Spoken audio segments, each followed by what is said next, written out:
If you can't have awesome, wheel-to-wheel, heart-pounding, pulse-pounding, wheel-to-wheel racing action, a tactical battle is fine. Welcome back to Motorsport 101.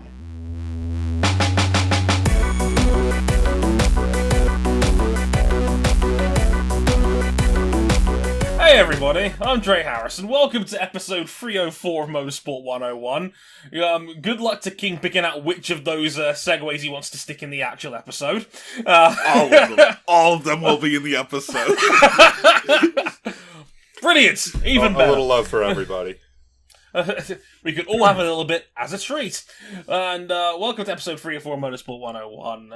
And we have a Spanish Grand Prix that didn't suck. I think that in itself is a win. Like, for F1 standards, that is a dub. We will take those. We will take a 6 out of 10 decent tactical battle by Spanish Grand Prix standards, because we were not looking forward to this, and it turned out to be passable, and that's okay. It doesn't matter, because we had Formula E in Monaco, and that kicked arse. So, God, I'm so happy to talk about Monaco. Oh, Shane will be doing that at the end of the show. But in the meantime, we'll also be talking about the Spanish Grand Prix. But first of all, let's introduce our guest as always. First of all, Mr. RJ O'Connell. Hello, sir. Hello, happy to be back as always. I gotta say, I didn't fall asleep during the Spanish Grand Prix because I felt it was boring. I fell asleep because, I just needed sleep. And it just so happened to come at that point where Mercedes decided, okay, we're going to two-stop this one. And then woke back up just as Lewis Hamilton got his way past Max Verstappen. You missed the best part. The fun part. Like, can he chase down 22 seconds? Jay, how could Hungary you? 2019 2, Electric Boogaloo. Indeed. Speaking of which, Cam Buckley is here. Hello, sir. Hi, everyone. I'm happy to report that we are not selling our content as NFTs. Instead, we're throwing everything into Dracoin. It's the new cryptocurrency with me on it. It's going to be worth more than Dogecoin, by the end of the month, most definitely. Because who wouldn't want a piece of the podcast? With Dogecoin, they say to the moon. With Dracoin, we're going to Pluto. Neither of those are planets, by the way. Can I just say, that's the biggest endorsement King has ever given me on this podcast, and I'm very proud of it. I'm not endorsing you. I'm endorsing Dracoin. There's a clear and distinct difference here. Damn. Thanks, King. Welcome back to the show. How are you doing? I'm doing fantastic. I have my stockpile of 1.5 billion Dracoin ready to go to the moon. It's going to be worth how many 6, Xbox maybe 7 cents. Can you buy with a 1.5 billion Dracoin? As it stands, only about half an Xbox 360, but we're getting there. We're getting there. Is it red ringed or is it still working? That's for you to, that's for you to find out. Once it ships to you. It's a mystery. Oh dear. We'll soon figure that out later while King works out what to do with 1.5 billion Dracoin, which, even by my standards, sounds like a very bad idea. Also, you know what it is, King? I think we figured it out. I think we're going to use them to pay the staff of Ed Carpenter Racing during the 500. Oh, Jesus Christ. There we go. We've got...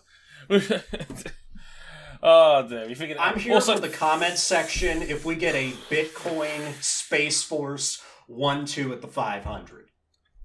Eyes up, Guardian. All we need now is for Ed Carpenter to sneak in a sneaky little third entry with Dianetics as the sponsor. No. It back to No. Enough. No. Housekeeping. I'm out. I'm Tell them where you can find the podcast. I will after we find the fourth co-host again. Yeah, because Cam has bolted on us, and understandably so. Now we can get a sub. We can get a sub. What, you going to order it during the podcast like you did with the cheesesteak? If I could kick you right now. That's what you get for investing in Drakecoin. Places you can find us in the meantime. We're on youtube.com/motorsport101. We're on facebook.com/motorsport101. If you'd like to be a co-host, send us an email to dre@motorsport101.com. Oh, Cam's back. Hello, Cam. Are you okay now down there? Yeah, you can still become a sub after all. RJ's promotion to the Bring Back Daiichi Corners podcast. Hey, we like that here. But more on that later. More on that later. We're on Twitter at motorsport_101. If you'd like to follow our handles, they're on the screen right now. If you're watching us on YouTube, and if you're not on listening to an audio, we're at Harrison101HD, at RJ O'Connell, at Ryan Eric King, and at CBuckley917. If you're watching us on YouTube, by the way, hi, hit the bell if you haven't already, subscribe, all of that good stuff. We're on Instagram at Motorsport 101 Pod, and if you really, really like us, you can back us financially on Patreon, patreon.com/Motorsport 101. $5 gets you early access to all of the audio versions of our show. You can upgrade to $10 for access to the supporters club of our Discord server, where you can listen to these episodes live as they're being recorded, as well as getting on demand all of our early access for the video shows as well. Also, special promotion for a little bit as well. Episodes 301 and 302 are available for just $1. So if you want to chip in for just $1, you can get a good 2.5 hours worth of content for the same price as a portion of McDonald's medium fries. What's not to love? But wouldn't those episodes be out already by the time this episode comes out? They could that's how numbers work. No, King, you're thinking too much about it. Yeah. It's fine, honestly. Like, who's time gonna is a pass construct. up a portion of McDonald's fries if they're That's hot? a good point. It's a hard sell, but big asterisk there. It's a hard sell, but we'll figure it out anyway. But yeah, thanks everyone that's backing us on Patreon. Thanks to guys on the YouTube stream watching along. Shout out to Jason and all you guys in there as well. Thanks for tuning in. As always, hope you guys enjoyed the show tonight. As mentioned, we'll be talking about the 2021 Spanish Grand Prix, and yeah, it didn't stink, and we had a decent tactical fight for the win. What's not to love? We'll be talking about some of that. We'll be talking about the state of play of the cars 4 rounds in. We'll be talking about Catalunya in general, because we cannot go a year without talking about Catalunya's place on the calendar. So yes, we'll be talking about that as well, and some of the increased pressure on one of the drivers in the Big Four. I'll give you a hint. It's not Valtteri Bottas. Surprise! I know, I'm as shocked as you are. And we will also be talking about Formula E's Monaco Grand Prix, and my God, what a race that was. We are not exaggerating, it is going to be on the Scotty list for Race of the Year. No, seriously, a Monaco Grand Prix is going to be on the Scotty list. An overtake of the year. I've got nothing here. That's a first for us, and will probably never happen again. But we'll talk about that on the podcast later. But yeah, RJ, talk us through the 2021 Spanish Grand Prix. For the 4th time this season, the Spanish Grand Prix came down to a straight dogfight between Red Bull's Max Verstappen and the reigning 7-time world champion Lewis Hamilton. Hamilton failed to take advantage of his 100th career pole position as Verstappen swept past him into turn 1 and led the early going. Hamilton seemingly had the pace to stay with Verstappen, but couldn't get close enough to force a pass due to dirty air. Yeah, after the first round of stops, where Verstappen came in early due to a miscommunication with his team, they left Hamilton out a few laps later. That allowed Verstappen to get the undercut and stay in front. However, Mercedes took advantage of the huge gap to Sergio Perez, who was stuck behind Daniel Ricciardo at the time, took a free stop, and, well, we've seen this script before in Hungary 2019. Verstappen committed to the 1-stop, Mercedes committed to the 2-stop. Hamilton had to chase down a 22-second gap, to Verstappen, who was forced to go 42 laps on his mediums, and did it with a few laps to spare. I mean, wasn't really much of a fight once he got there, was it? 98 career wins and a championship lead of 14 points. Verstappen did get the bonus point. So, folks, how concerned should Red Bull be after beating on strategy for the second time in 4 races this season? Oh, it's hard to say that they were wrong on strategy. It felt like they were in a lose-lose scenario. That there was no way that they could have won the race once they hit a certain point. There was the point that they had no more medium tires left, but someone actually corrected the people who were saying that on social media afterwards. Mercedes put Hamilton for a second stop on a scrubbed set. Did I think 6 laps in practice, and what was very critical is that Verstappen had the gap to pit and come out back ahead of Hamilton for another 2 laps after Hamilton pitted. Not a great outlap from Hamilton, but once he got into his rhythm, it felt like an inevitability. Despite his own tires dropping off, Verstappen's well-worn mediums just melted down by the end of the race. There was nothing he could really do. And for once, the dirty air in Spain wasn't strong enough to keep a car behind. Lewis ended up making the pass pretty easily. Yeah, I think Pirelli recommended the mediums go 35 laps. Verstappen had to go 42 to try and win that race. So his back was up against the wall on that one, and we'll talk about it a little bit more in a future segment, but this was a peak example of Mercedes having the advantage of having 2 cars in the fight. And Perez was held up, and Red Bull was desperate to have Perez up there, and it didn't work. And then Hamilton was basically given the blessing of the strategic calls. He could basically say, you know what, do you think you can get past him? Well, no. Okay, we can roll the dice, stick him on a 2-stopper, even with a used set of medium tyres, because if it doesn't work out, you finish in second anyway. So there's no loss. Mercedes had nothing to lose. They weren't going to pass him on a 1-stopper on track. That was more than clear on similar tyre where the delta was too big around Catalunya. So Mercs might as well roll the dice. And they did, and they won. And honestly, I thought after the first round of stops that Mercedes had made the same error that Red Bull did in Bahrain, potentially coughing up track position. And it's understandable why Red Bull thought they didn't want to give that up once they are in front, because right now, the way the sport is, the way these cars race, track position is king, I'd say maybe 70% of the time. But unfortunately, it was just too much pace delta at the end. Yeah, it was way too much at the end, and there was nothing. Verstappen drove brilliantly for what it was worth. He was not on the ideal strategy at all. This is not a criticism of Verstappen. He drove brilliantly. He did what he had to do. You could not ask more for either of those 2 drivers in that fight. They did everything they could with what they had. And that's exactly what we want to see. Mm-hmm. Yeah, as someone who is not a particular fan of either of these 2 as drivers, watching the 2 of them just throw mad hands at each other is incredibly entertaining. And that's what we want to see.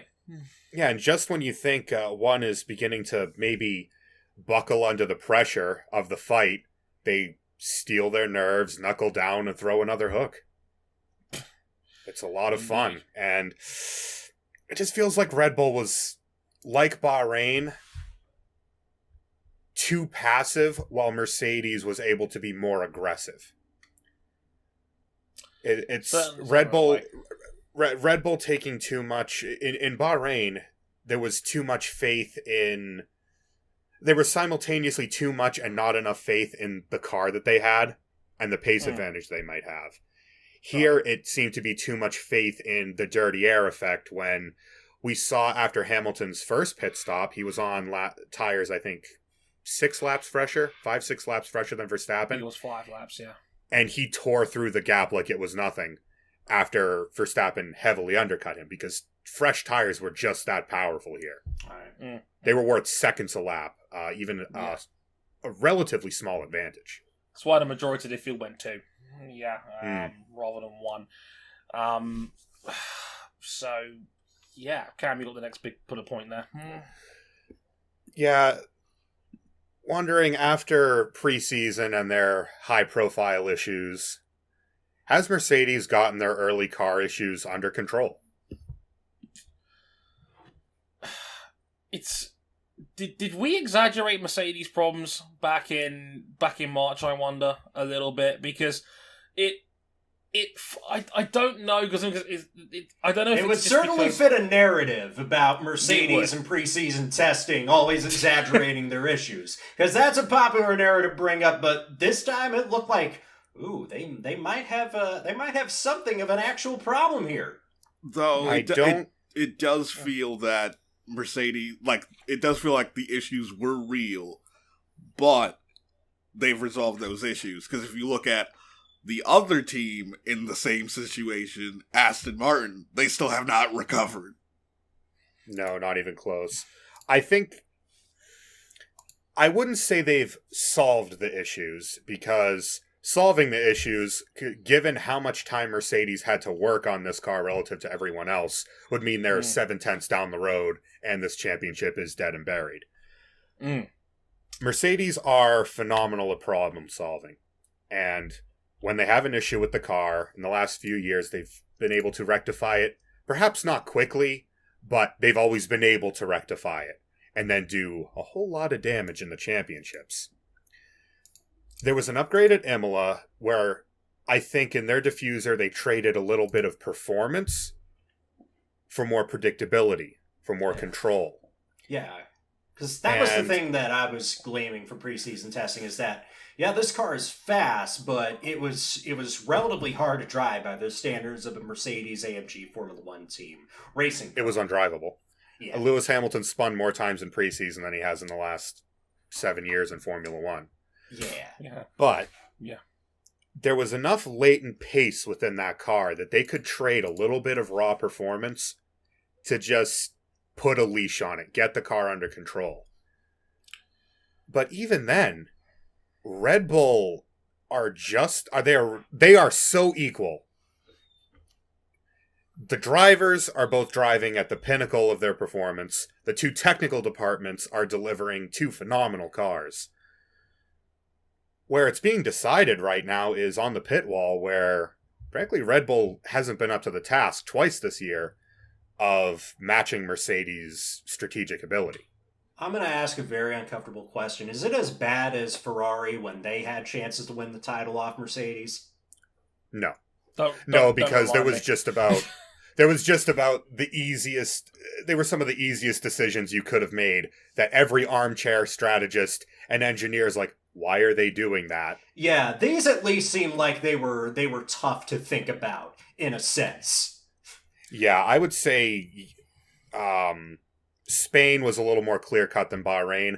Bahrain, they did have the pace, and it just didn't work out thanks to a certain little piece of tarmac that we no longer speak of. But this time, it feels like even putting on a scrub set of mediums, they should have bolted those on and then left Verstappen out to keep Hamilton in the dirty air and kill his front tires. Yeah, I feel like those cars are very, very evenly matched. I mean, we're talking tenths and hundredths between Hamilton in his package right now and Verstappen in his package right now. And for me, and this is something that should be championed in this sport, and especially given I think the direction of the sport is going more towards drivers and personalities, this is a team game. And you are only as good as your pit wall. And like Verstappen is driving as well as he's ever done. He did everything right in this race. He drove hard. He made the most of an inferior strategy to put a very bullish move on Hamilton at turn 1 to take the lead of the race and take control, which at Catalunya was super important. Anyway, you could not ask for more for Verstappen from this performance.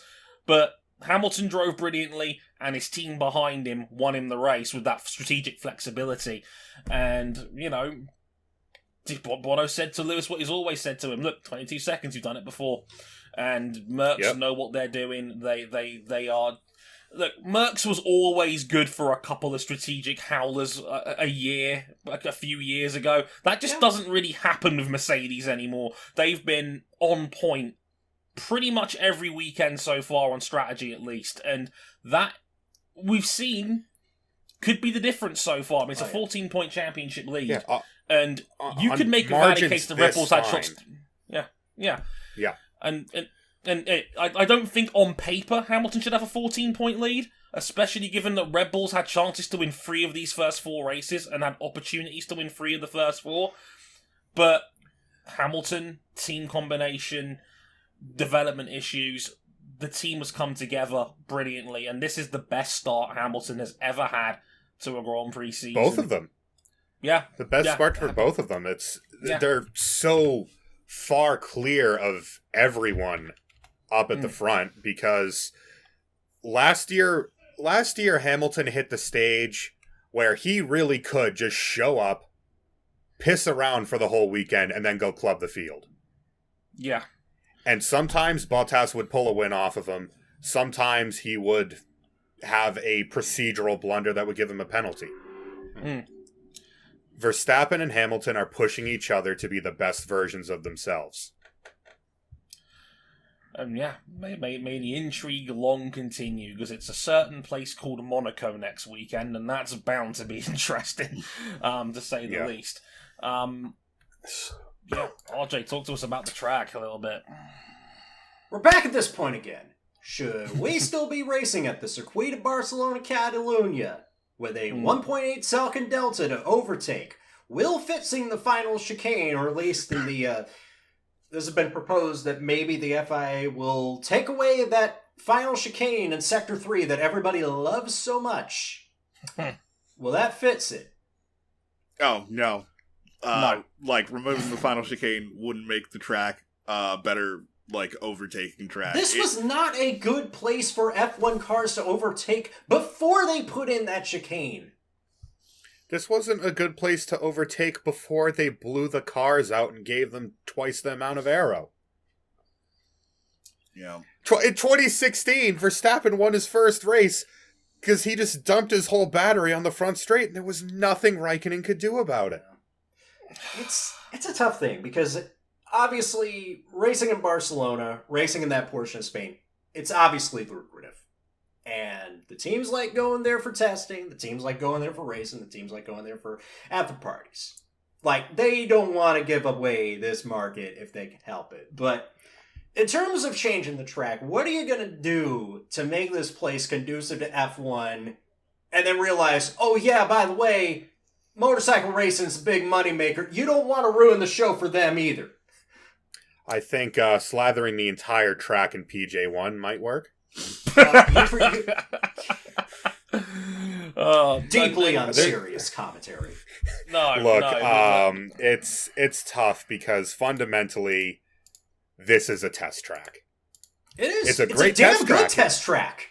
Yeah, it gives you a little bit of everything. It stresses every part of the car. That's why we see 2 cars, in the Red Bull and the Mercedes, be total opposites at the end of their concepts, but they both set pretty similar lap times around here. Absolutely.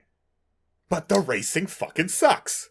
It's like the track is explicitly designed to stop any run you might get.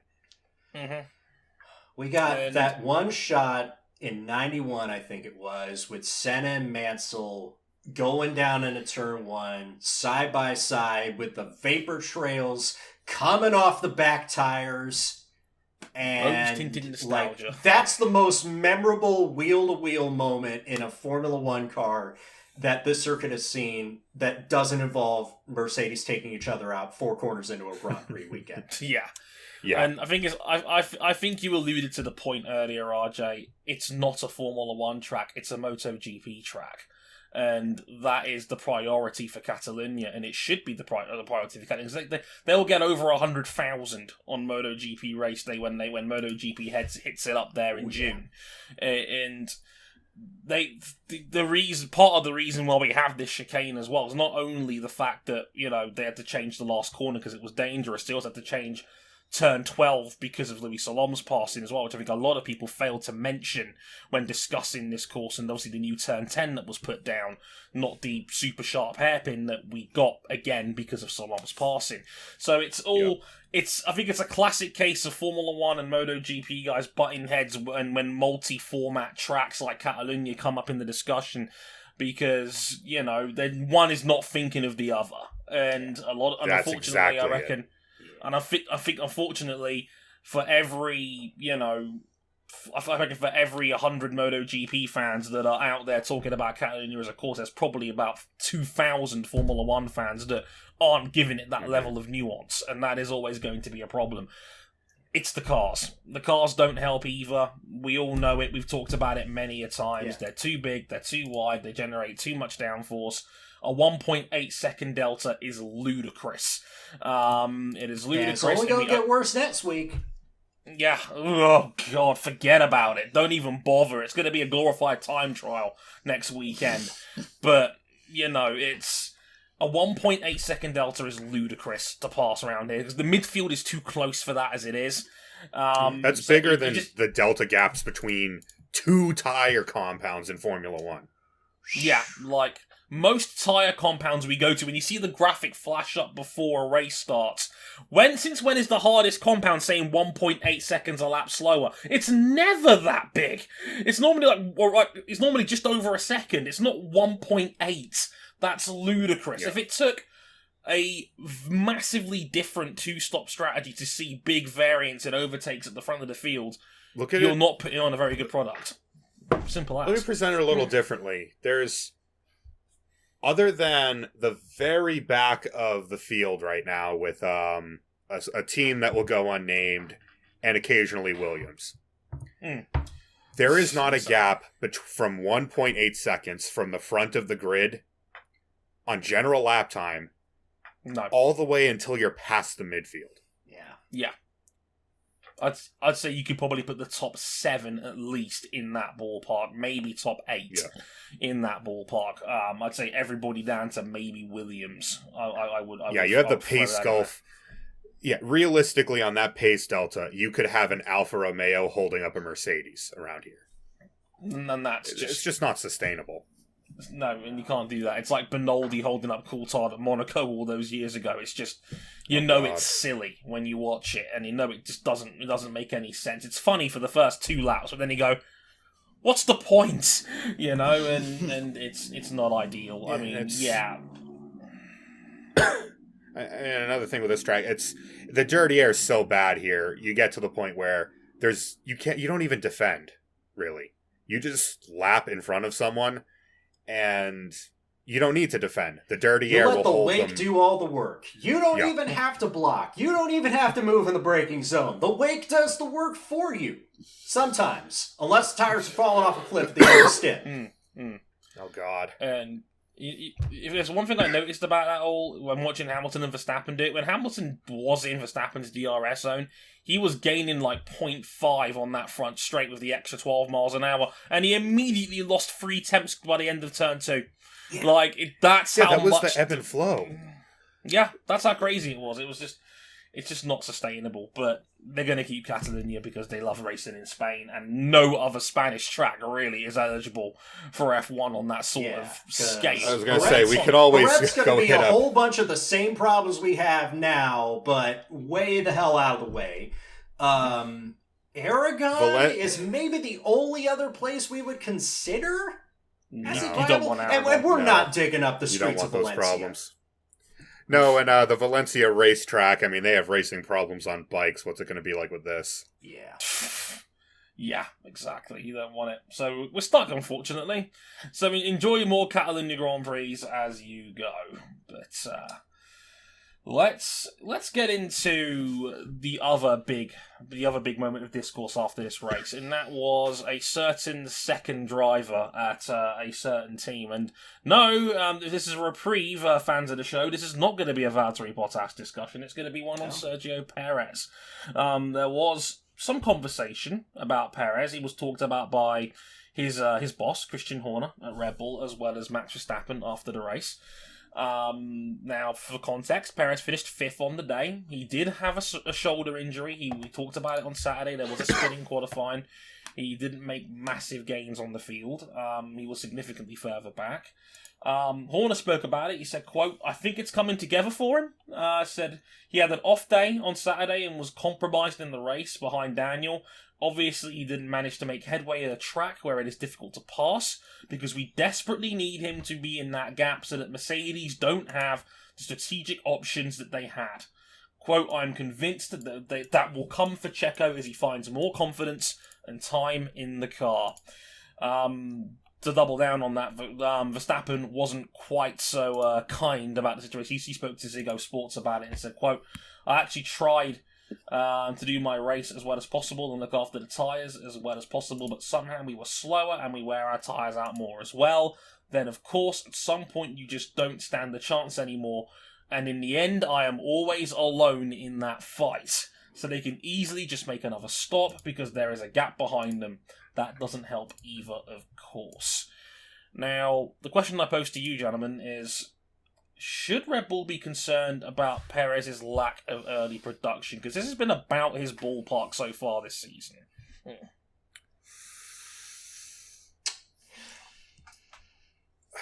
Where do I start with this?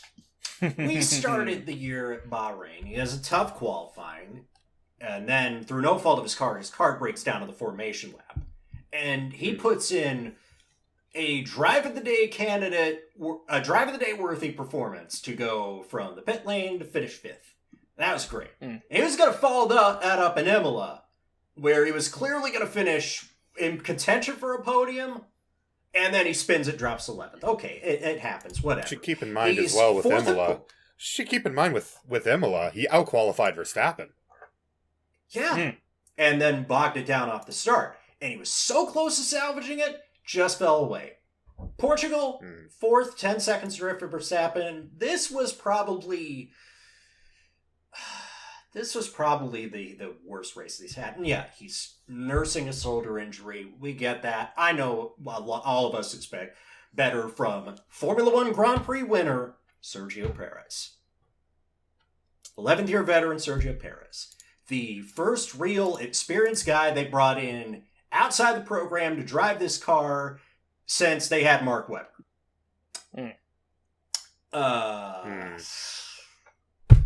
But when you just look at it from a points perspective, there are obviously some people that are going to be thinking, you kicked Pierre Gasly down to the B team. You kicked Alexander Albon down to testing duties. And you're still not getting more points out of your second driver than you did before. But obviously, there's more to it than that. I was going to say, the key matchup is Valtteri Bottas, a second driver that we've had many not so nice things to say about him in his time at Mercedes. His production probably hasn't mattered as much until now. And Perez is minus 15 on Valtteri Bottas. That's not good. Because if you are losing that matchup to Valtteri, you're putting more pressure on Verstappen to deliver wins. Because if it doesn't, you lose further ground in the constructors, and you need Max to try and balance the books a little bit more. Wins mean more than finishing like 3rd over 4th, of course. That's the way the point system works. But Perez being minus 15 on Bottas after 4 rounds, a guy that we are not exactly high on, a part of us is still screaming for George Russell to take his seat, and there's a viable case you can make for that. At least Bottas is holding up his end of the deal. But he's selling his Mercedes.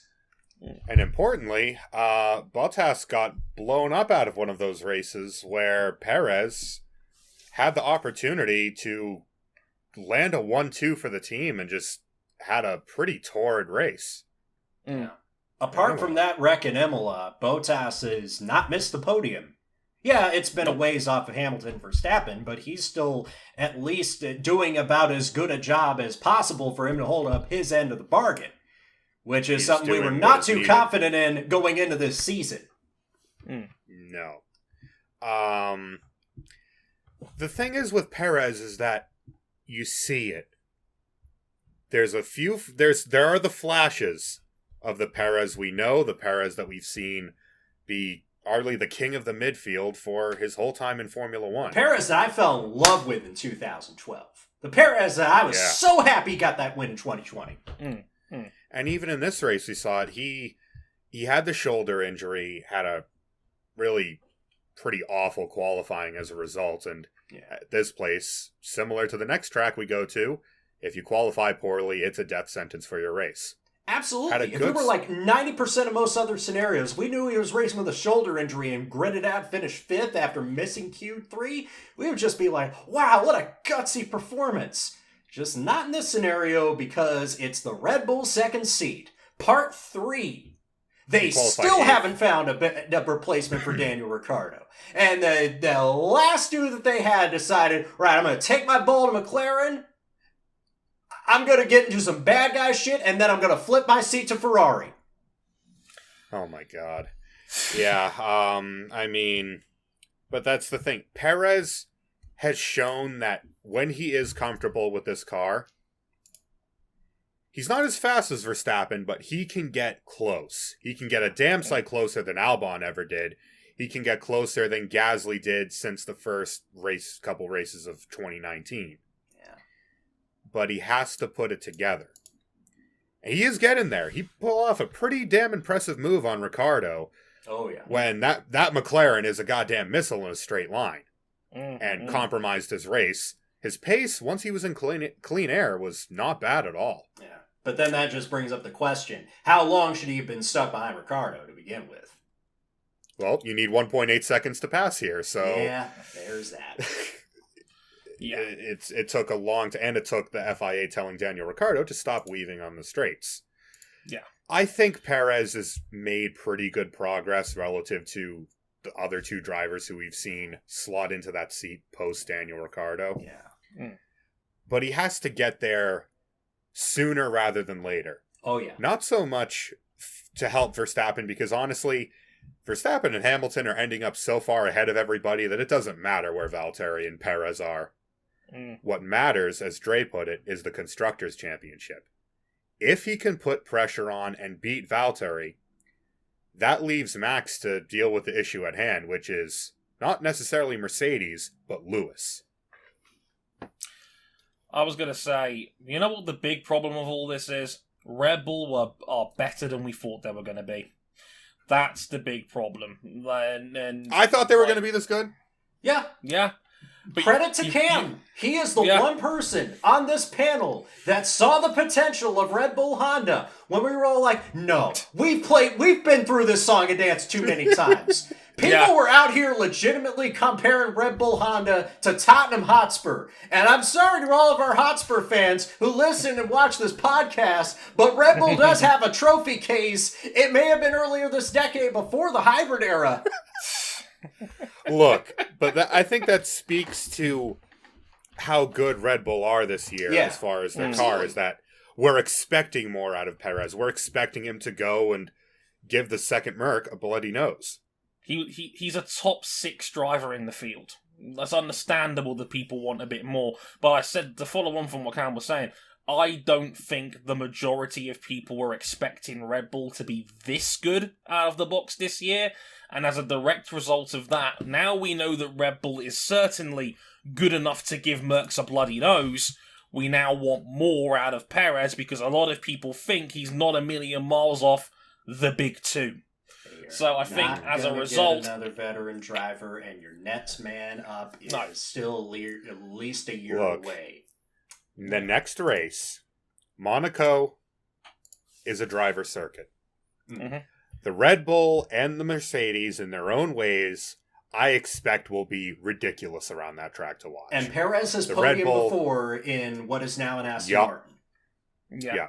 The Red Bull through terrific aero balance shift. The Mercedes through just sheer mechanical traction. Right. Perez, if he's going to adapt, if he's going to show what he's made of, I feel like Monaco is going to be a good barometer of where that is. And Azerbaijan after that, too. Indeed. Yeah. And I was going to say, you alluded to it, RJ, is there a viable alternative? Because it's not... It's not No. hard to be Not at the cynical moment. regarding Red Bull and their driver management. We've talked about it numerous times over the years. They've cut people for a lot worse than this, and very quickly. Remember, we all know that Perez is only on an initial 1-year deal, so he can be let go at the end of the season if necessary. Like, should Yuki Tsunoda be nervous? Or is there a viable alternative here? Yuki should be nervous for his own reasons beyond just the Red Bull team, because he's got to put that filter on. I don't think there is a viable alternative for Red Bull right now. Not at the moment. No. I mean, in the case of Yuki Tsunoda, it's his 4th race. The car's clearly not suited to him, and Bahrain's been the only really impressive weekend that he's had. But, I think with time, he'll start to get back to where he was when he was so excellent at Bahrain. You just got to be patient with him, which is the problem is that Red Bull usually have a tendency not to be patient. But in this case, you can afford to be patient.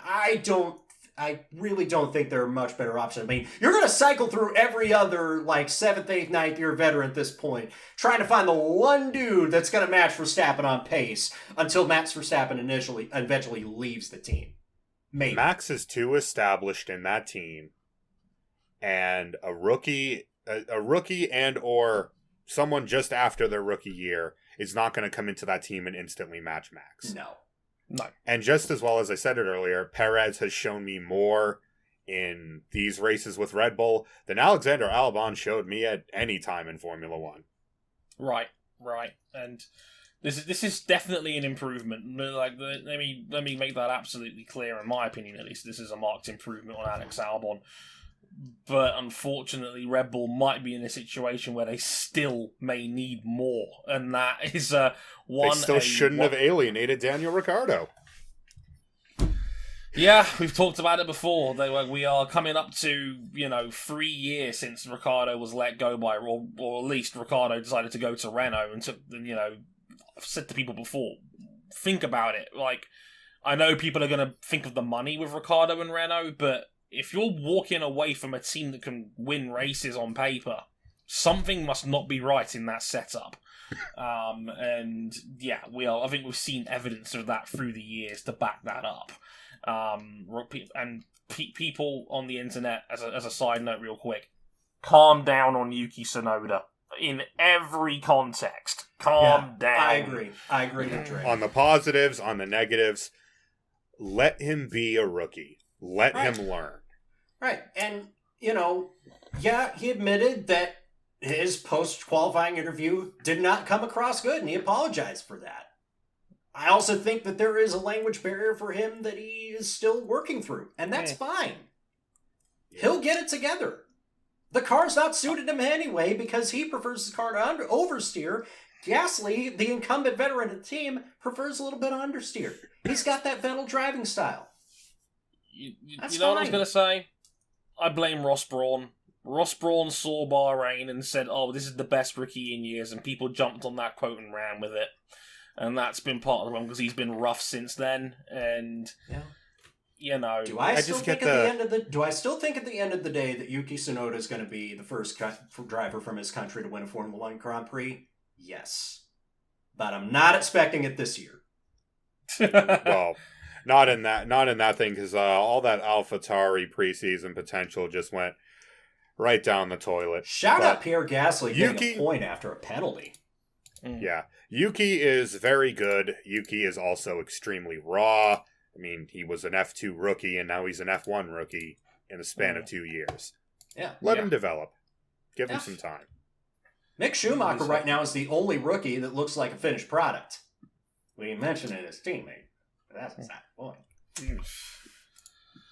Not the best indeed. But yeah, I mean, overall, I think Checo will be fine. I think Checo's going to be fine. I think they're both going to be fine. I think they're both going to be fine. Do not let me down on this, Red Bull.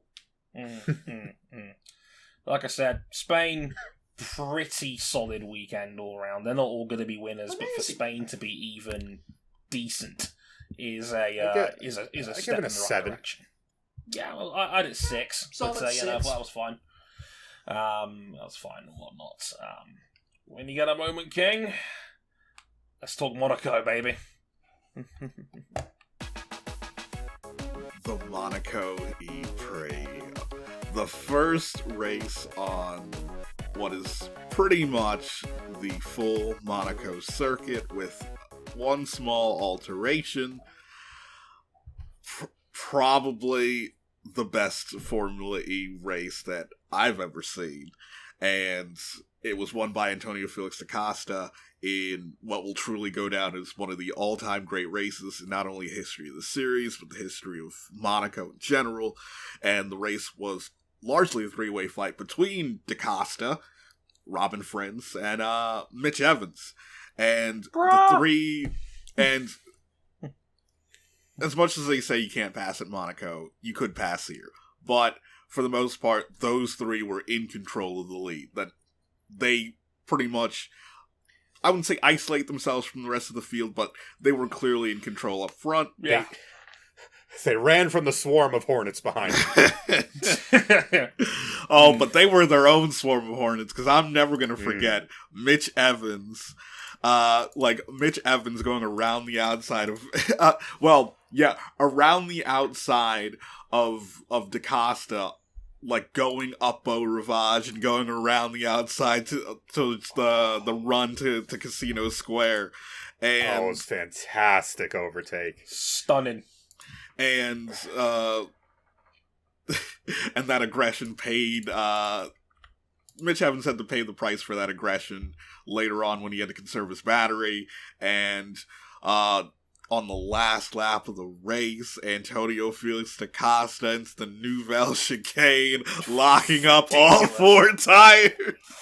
If gap car. But what an overtake. Yep, What a pass. And Evans wasn't even able to salvage second because he lost second on the run to the finish line to Robin Frijns. I'm never going to forget this race. Guys, do you think that this is the greatest Formula E race of all time? Because at first I hesitated a bit. I was like, maybe one of the Punta del Este races were better, and it was like, now that more time has gone by, I'm thinking, no, this Monaco E-Prix was the best Formula E race we've run so far. Of all the ones I've seen, absolutely. It had a little bit of everything. It had a great fight for the lead. It had plentiful overtaking at Monaco, because these cars work at Monaco. Yeah, at the right. full circuit. Whoever said on your social media, I have your asses in 4K. If you said these cars weren't going to work on the full circuit, delete your account. Dude, it's amazing the change in dichotomy where Monaco becomes an out-and-out power track, where they have a small footprint, where you could race 3 wide. It's not advisable, but you 2 wide, definitely.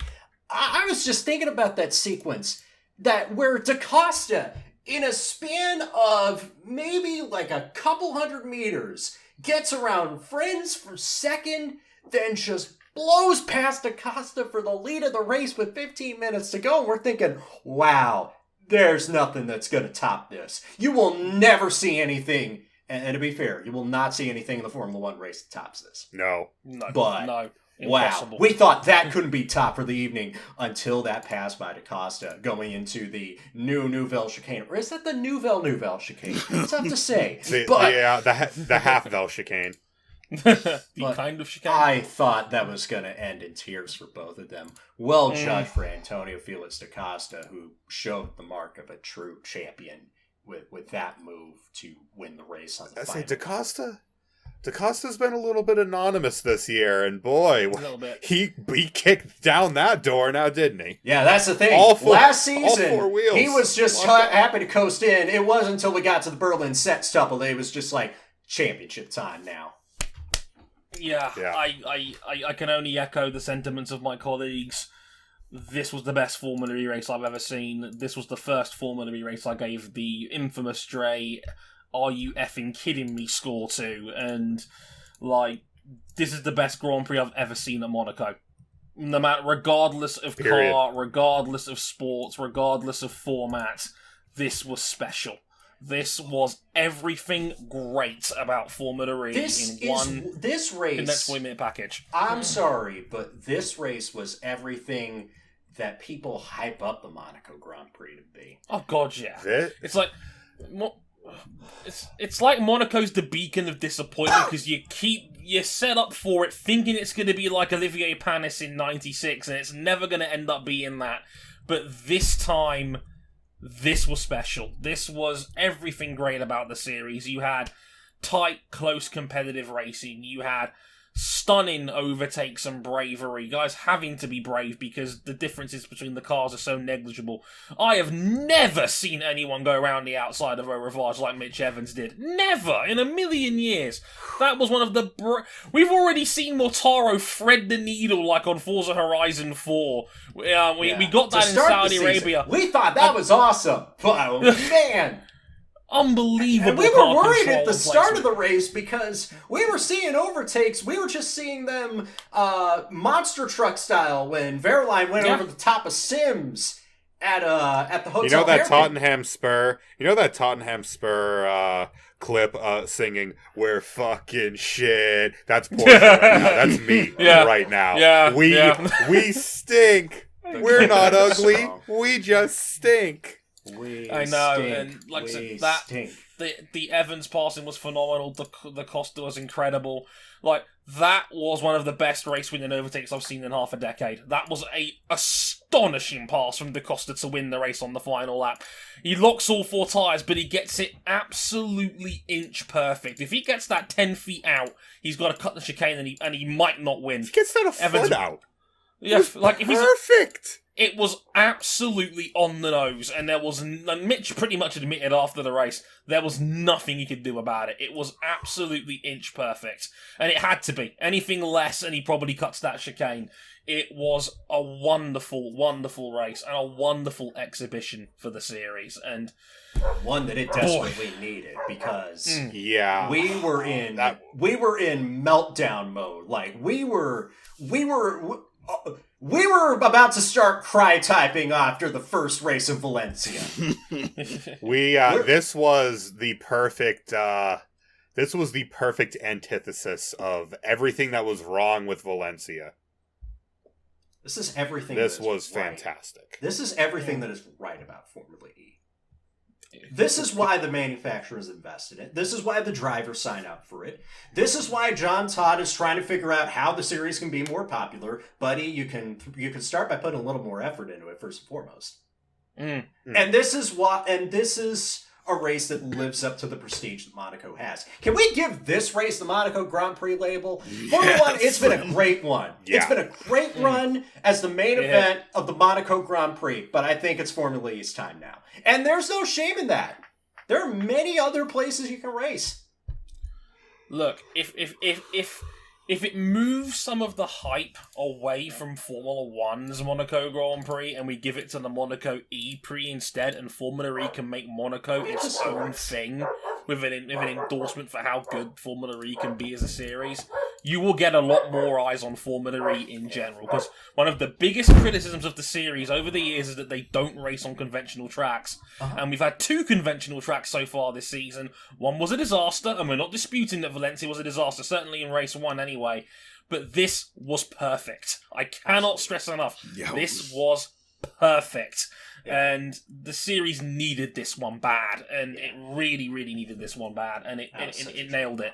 As far as I'm concerned, Valencia is forgiven as far as especially given that they have tweaked the rules a little bit since that Valencia race happened. King, is there something you need to tell us about being a plant in the FIA?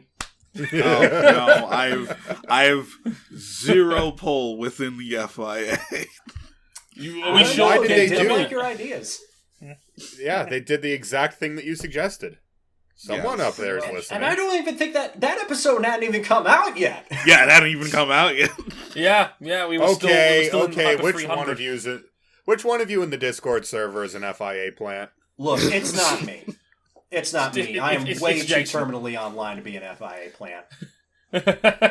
No, and again, shout out for full disclosure. Yes, they are now going to cut off the kilowatt reductions with 5 minutes out from the Grand Prix finishing. So, kilowatt reductions will end at the 40-minute mark. So, yeah, or pretty much exactly what King suggested on episode 302.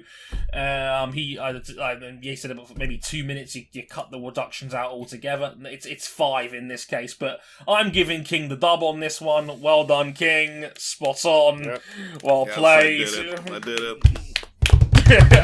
So that was awesome. When do we get to have more Formula E racing?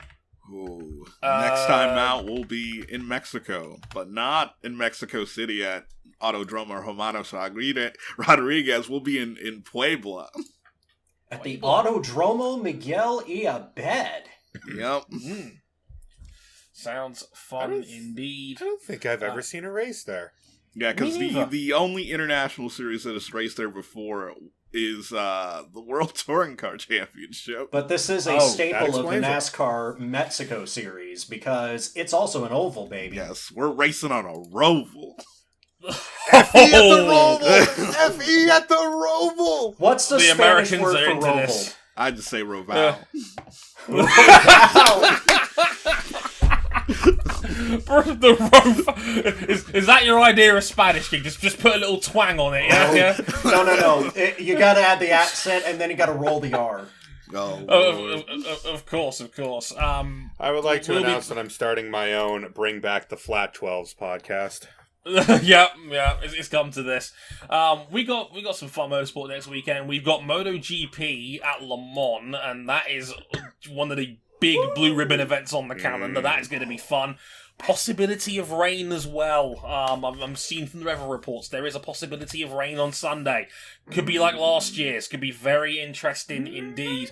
And I believe we've got IndyCar as well at the Indy Grand Prix as well this weekend. The start of the month of May. Yes. Or the and got a little bit of IMSA at Mid-Ohio. Finally, some more of that to wash out the bad taste that Spa left me with. Yo, we got Super Formula at Autopolis this weekend. This is gonna be great. So yeah, plenty of fun on motorsport. We'll be back next week to talk. Obviously, headlining will be MotoGP at Le Mans. Fabio Quartararo home win, maybe. We'll have to wait and see. That trust me, I don't think that. Rise above compartment syndrome. I was going to say, it's a darn shame that race will not have fans, because if there was, there'd be 100,000 mad French people cheering his name if he had a home win this weekend. But sadly, due to France's issues with their vaccine rollout, there will be no fans at Le Mans this weekend, which is a shame, but it should still be a fantastic Grand Prix. Looking forward to that. Places you can go and find this before we get out of here. YouTube.com/Motorsport101. Thanks for watching. If you're watching on YouTube already, again, subscribe, hit the bell. Facebook.com/Motorsport101. Twitter, Motorsport_101. Our handles are on the screen if you're watching us. If not, at Harrison101HD, at RJ O'Connell, at Ryan Eric King, at C Buckley 917, at Motorsport101 Pod for the podcast on Instagram. You can follow us on there as well. And if you really like us, you can back us financially on Patreon. Patreon.com/Motorsport101. $5 gets you early access to all of the audio versions of our shows. You can upgrade to 10 for the video versions and access to the Supporters Club, where you can listen to these episodes live as they're being recorded. As mentioned, MotoGP at Le Mans and IndyCar at Indianapolis. The preview to the big one, but the Indy Grand Prix this weekend. I'll be back for that next week. But until then, I've been Dre Harrison. They've been RJ O'Connell, Ryan Eric King, and Cam Buckley. Until then, sayonara, everybody. Later, y'all. Bye. So is Porsche entering an extra car for Roger to drive in IMSA? Also, I got some bad news. So, I want to Google Translate and the Spanish language version of Wikipedia.